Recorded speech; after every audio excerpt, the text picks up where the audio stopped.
Coming up on this week's Motor Week, we have a Super Mini triple test between the Corsa, Yaris and Polo. And Richard Hammond has a special two-part feature covering 100 years of Mercedes-Benz.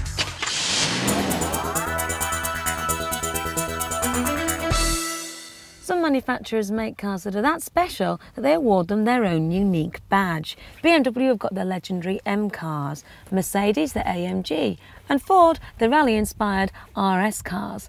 Now the latest manufacturer to award a car a badge for performance is Toyota. So is it the 300 brake horsepower Celica? Hey, wait a minute, it's a surprise. Or is it the V6 MR2?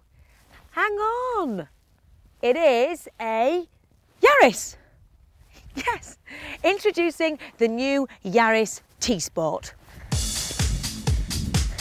Now, before you all fall off your chairs laughing, this isn't a joke. Toyota have taken their already successful Yaris and fed it steroids. The new 1.5 engine produces 105 brake horsepower, as opposed to the 1.3's 85 brake horsepower. The ride height's been dropped by 20mm and the suspension stiffer to improve Yaris's already impressive ride. Cosmetically, there's new wheels, an aggressive body kit with side skirts and a familiar sports car chin intake. Inside has also had the T Sport treatment, with new sport seats, carbon fibre look trims, leather steering wheel and gear knob, and new white instrument dials which replace the 3D digital display of the other models. But one of the features that remains the same is this rather excellent sliding back seat that gives you more boot space or more leg room.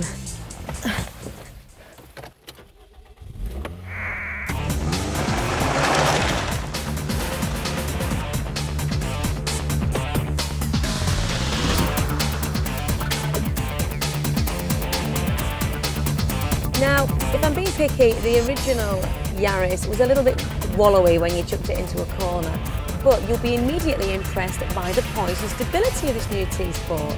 The improved suspension gives it a really sporty feel, and the body roll never reaches an alarming level. And that, coupled with these hip-hugging seats, well, it really challenges you to throw this Yaris around, just like you would with any hot hatch.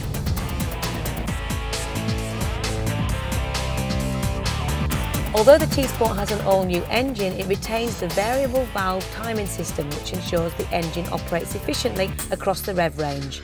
And it's not just manufacturer's flannel, as the fuel consumption figures average out over 40 miles per gallon.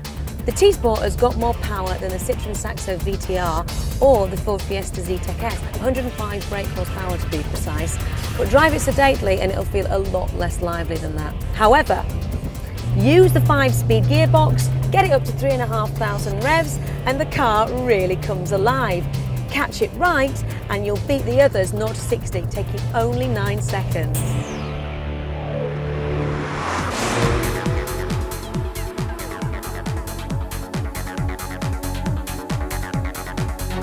Other upgrades on the T Sport include disc brakes all round to cope with the extra power, and electronic brake distribution, a feature that's now standard across the Yaris range.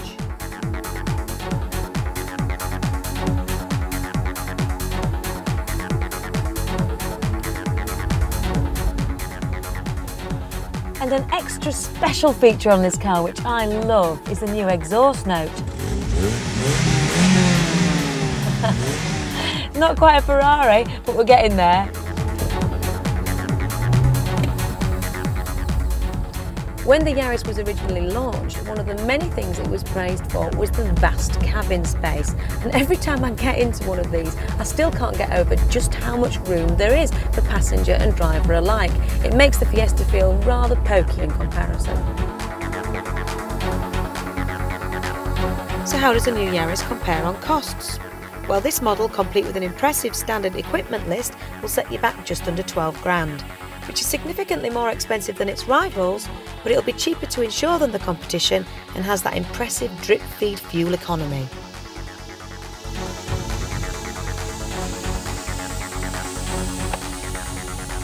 So, the Yaris is a different animal since its T Sport makeover.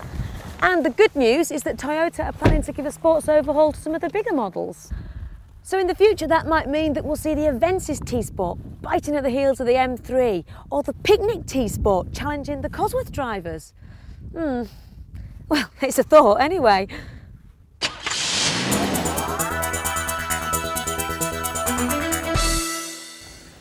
If you were celebrating your 100th birthday, you'd want to have a bit of a party. And if you're going to have a party, you've got to get your toys out. Well, Mercedes are, and they've done just that. Not these. These, believe it or not, are just their ordinary toys that we're going to be playing with in a short while.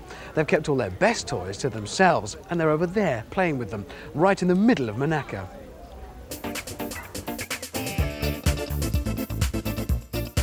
Mercedes have called this event the History of Passion because passion was seen as the driving force behind the company.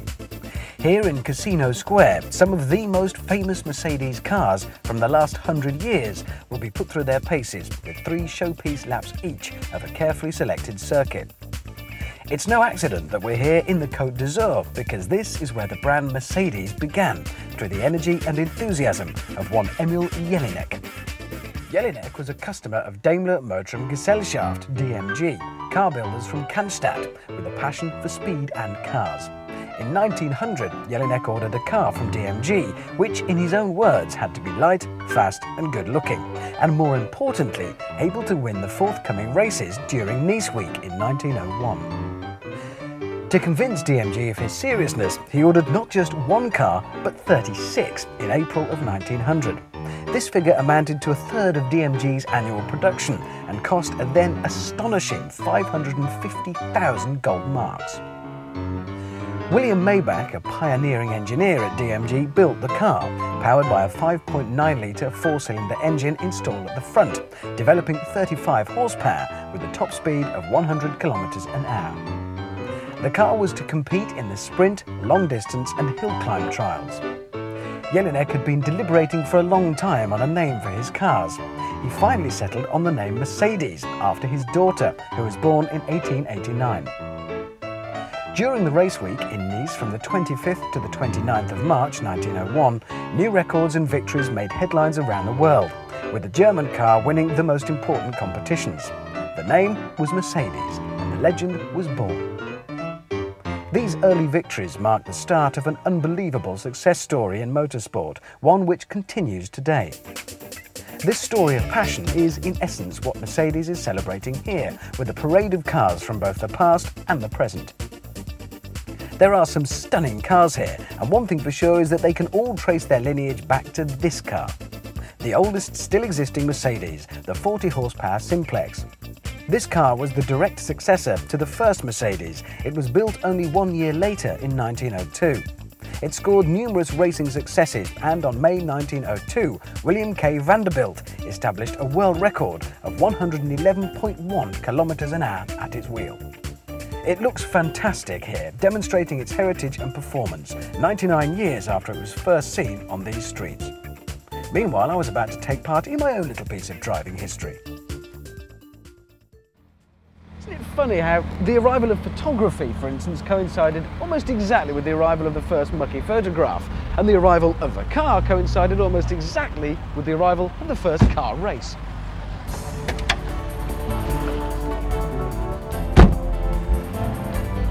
Well, it's not a race as such, but more of a rally. Mercedes had brought together over 25 of their most beautiful vintage cars to take part and to drive some of the routes driven by Jelinek. Though no one had discussed the rules with me, well, it didn't really matter. I was just pleased to be taking part in this slice of Mercedes history. Well, that's the 10-second mark. Passed as we get ready to start on my own little race. Well, more of a rally, really. 4-3. My rather more sedate steed. I don't think a racing start would be appropriate. Coming through. So it was off into the hills for us. Meanwhile, back in the square, things were moving on apace. The SSK, seen here around the streets of Monte Carlo, was developed in 1930. It has over 7 litres and develops 300 horsepower with a top speed of 193 km/h. Only 31 units of this model were ever made, which makes it an extremely rare and valuable car today.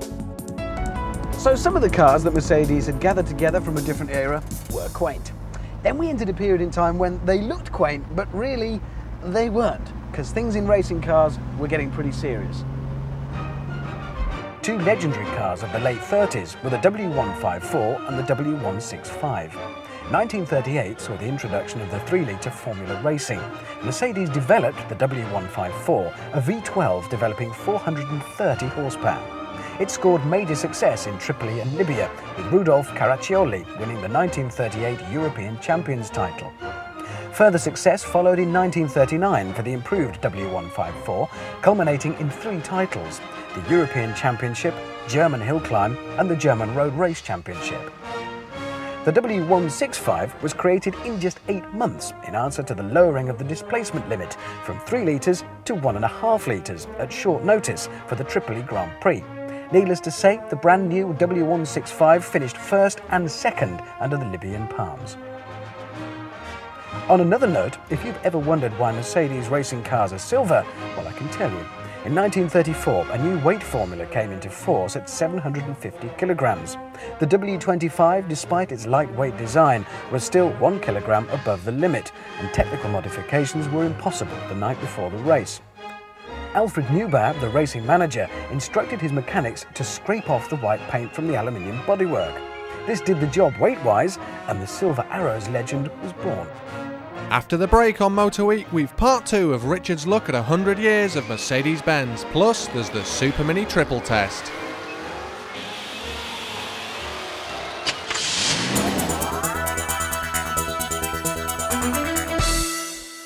Well, I'm just glad they brought us out to Monte Carlo to do this and not at home in the UK, because the weather there is dreadful. It's not suitable for this sort of thing.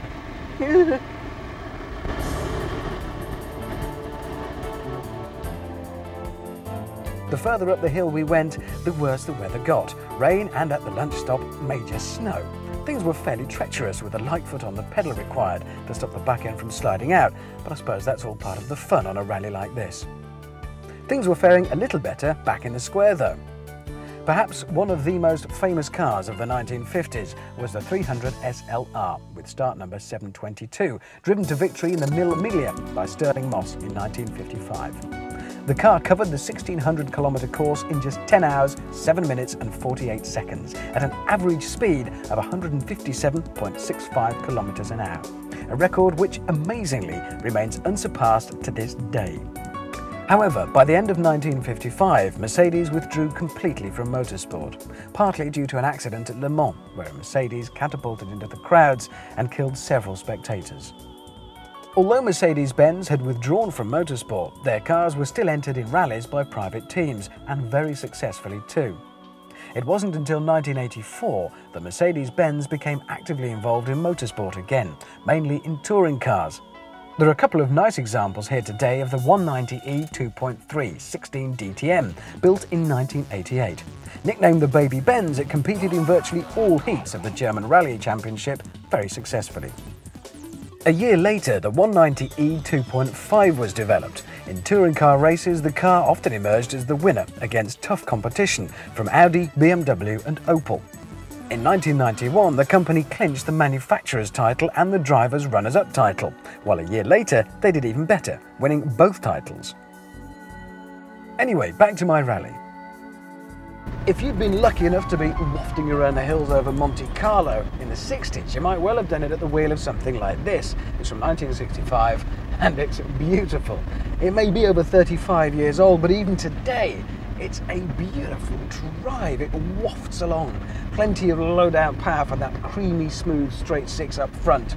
And up front, of course, that magnificent three-pointed star sweeping across the vista in front of you. This is a classic car that actually you really could live with. You'll pay a lot of money for a drop top like this, but a hardtop one, even in the UK, can be yours really for just a few grand. Worth thinking about. Well, they've saved the quickest to last. First up is the CLK LM. The car, launched in 1998, surprisingly reached pole position in qualifying for the 24-hour race in Le Mans. Unfortunately, during the race it was hampered by technical difficulties. It did, however, finish either second or third during the 8 races which counted towards the FIA GT Championship. Next up in the famous silver livery is the year 2000 450 horsepower Mercedes CLK DTM. Bert Schneider secured the German championship virtually unchallenged with 221 points. Finally, there's this. Almost 40 years after its withdrawal from Formula One, Mercedes-Benz returned as an engine partner of Sauber. In 1994, Sauber departed, and McLaren and Mercedes became new partners in Formula One. The partnership has been very successful. 2 Drivers' Championships for 98 and 99, and a Constructors' title in 98. Last year, Hammond came close again, only to be pipped by Ferrari. It's quite fitting to see both the oldest and newest Mercedes parading here together. Meanwhile, back to my rally. Unfortunately, we got stuck in traffic, but thankfully the weather improved sufficiently for all of the cars to finish without any mishaps. So we all arrived back safe and in one piece. I didn't qualify for any of the prizes though, not one. Well, we may have had quite the pace on our little jaunt into the hills that we saw from the guys playing in the centre of town, but the experience has taught me one thing, and that's to have a little bit of respect for these old buses, because they might be old and dainty and graceful, but they can still hack it out on the road. Thank you.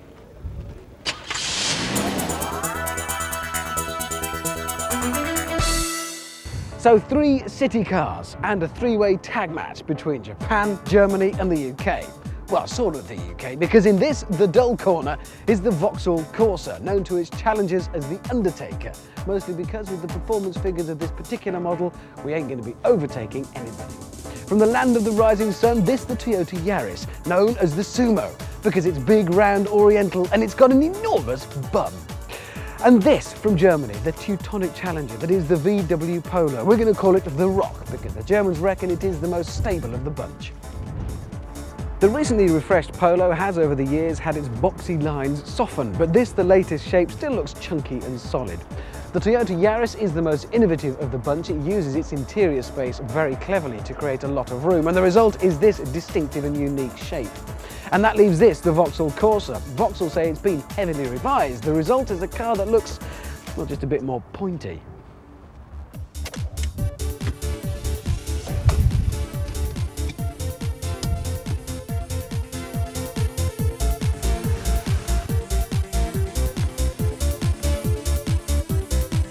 With just a 5-speed manual gearbox, there's not much to talk about there, other than to say it's the usual typically clunky Volkswagen affair. 1.4 litre engine gives strong, though not startling, performance, but the real news here is the interior, which just takes my breath away. Not because of any fancy baubles or gimmicks, just because of the sheer quality. The quality of the materials used everywhere, the look of the thing, the sombre, sensible layout, which is such a surprise in a small car. My only quibble with this interior is that it's got the thinnest steering wheel rim I've ever encountered in a car other than one from the 60s. And what I don't understand is in such a sombre car, why those crazy Germans decided to repeat the body colour on the seats with this lurid green. Simply mad. And so onto the Toyota Yaris, which despite being the clever clogs of the 3, boasts just a rather ordinary common or garden automatic gearbox. But in many small cars, when I've encountered an auto gearbox, it can make for disaster. Something about a combination of small engine and all the torque converter nonsense that goes with an automatic box can mean just a horror. This is as smooth, comfortable and easy and relaxing as you'd find an automatic gearbox in a big car. And that's not the only way that the Yaris pretends to be a bigger car, because this is when it really shows off its cleverness. Because in here, it feels like it's as big as the other 2 put together. It's that clever use of space that makes it really quite an innovative little car. It's light, bright and open and feels more like a mini MPV than a city car.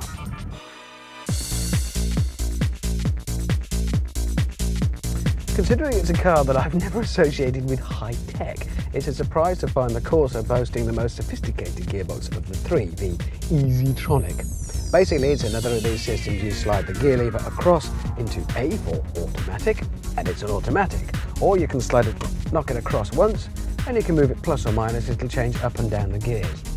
Honest opinion? Total waste of time! The automatic gearbox isn't particularly smooth. You'll get bored of going, ooh, first, ooh, second, ooh, first. You're not really changing gear, it's just a switch on an automatic gearbox. Sorry, Vauxhall, can't see the point. Stick to an automatic or a manual, one or the other. And then there's this interior. Tarte de boudoir, I think is the best way to call it. If you like things flash, you'll love it. If you're a fan of subtlety, or dare I say it, quality, you won't. The plastics are mismatched. There's about 15 shades of grey in here. There's more textures than can possibly be necessary. And I'm sorry, this car is only a few thousand miles old and already it's showing signs of wear and scratches. Put another 30, 40,000 miles on this and it will be a sack of spanners.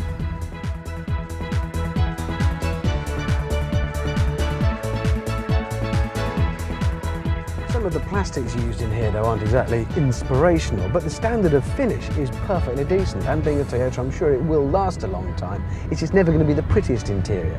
Clever though, we've got things like this long distance rev counter and speedo, which means you don't actually have to refocus. You can just glance your eyes down, read it and back up without refocusing the distance that you're looking at.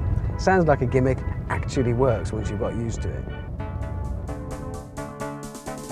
Of the three, this could be the one that most lives up to its name in our little tag wrestling match here, The Rock, because it is so solid and sensible. The chunky looks, despite being more rounded and modern, it does look so solid.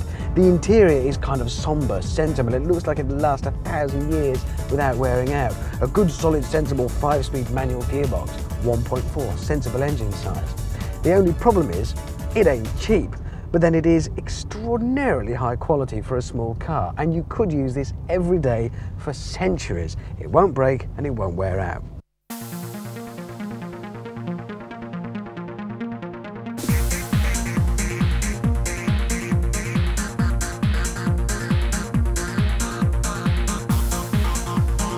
They may be small cars, but the differences between them are enormous. Some people will love the solidity, the reliability, the quality and the quiet styling of the Polo. Others will find it just a bit boring. The Yaris's eccentricity is both its strength and its downfall. Some will love it, others will think, well, it's just plain loopy, isn't it? Boy and girl racers alike will prefer the Corsa from Vauxhall. They'll love its edgy styling and it's quite nippy. Others will think that, frankly, it's a little bit tacky. And as for those gearboxes, well, for my money, have either an automatic or a manual, but not something that falls somewhere in between.